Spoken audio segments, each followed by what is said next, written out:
talking about getting the maths wrong, that's what we want to talk to Jonathan Davis about, our Booms and Bust presenter. By the way, my mate today sent me a WhatsApp, Dave. He's a drummer. He's worked all over the world, this lad.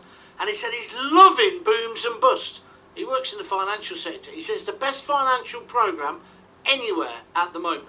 Now, that'll please Jonathan Davis. So we're going to talk to Jonathan Davis, Booms and Bust presenter, one of our podcasters, of course, about the Office for National Statistics, who said the budget deficit stood at 74 billion for the financial year ending in March, meaning that Gideon Osborne overshot his borrowing target by 1.8 billion.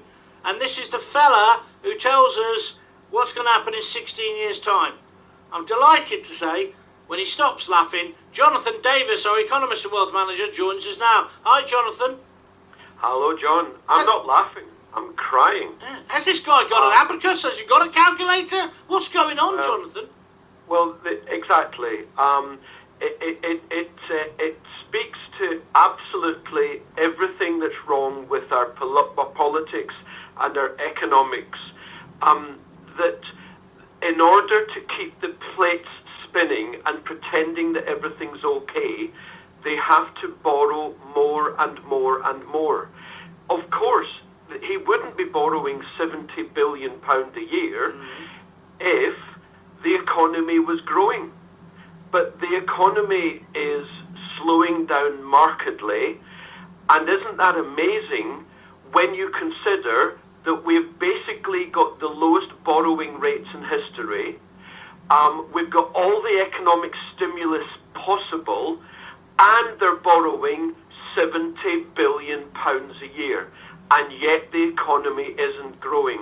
And that's because we're coming to the end game, where they've been over-borrowing and over-promising for decades, and ultimately, as I've been saying on your and my show, we may not be feeling the problems as a result of it, although it's very clear when I look at the potholes, for example, when I hear stories about 18 months to get a hip replacement and so on. It's very clear that there are great problems in our society, but it's our kids, and God help them, our grandkids, who are going to pay for this in the form, let me just finish, in the form of higher taxes, lower public spending, and lower pensions.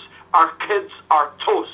And does this all go back then to what you've been banging on ever since we first met, which is we shouldn't have bailed out the banks? It certainly, that was a most important event that should never have happened. It actually goes back before that. It goes back to John Major, Gordon Brown, and George Osborne. For the last 25 years, they've been undoing all the amazingly wonderful things that Margaret Thatcher achieved for our society and for our economy. And, 25 years later, we're in the state we are, where the government is borrowing £70 billion a year, and we've got no economic growth. Just think about that. Consider where that's leading us. Answers, solutions? The solutions are that we take some serious pain. There is no way out. It is mathematically impossible to get out without pain. The socialists and the cronyists and most of the Tories say all we need is economic growth and we can grow our way out of debt. Absolute arrant nonsense. It's mathematically impossible. So we need to take some pain. Okay. We need to stop borrowing. We need to reduce the amount we pay on interest on government debt, releasing therefore some cash to A, invest, and B, reduce debt. And therefore, we can move slowly but surely onto a sounder financial footing instead I'm telling you, we're going into hell and a handcart. Okay, so when George Osborne tells us we're going to have awful problems if we leave the EU, and he's predicting 16 years ahead, we should treat that with disdain, I presume. We should treat practically everything that guy and his boss say with disdain. Absolutely. These guys, they are traditional one-nation Tories in the Edward Heath mould. And remember Edward Heath, the 1970s, the 3-day week, who took us into the EU? One-nation Toryism sounds great. It's compassionate conservatism. Absolute, utter nonsense. What it is cronyism or socialism. It's no different. They're both the same, is what I mean to say. All it means is they are screwing the next generation in order to get re-elected. I said on my show this week, I quoted the great economic philosopher Thomas Sowell.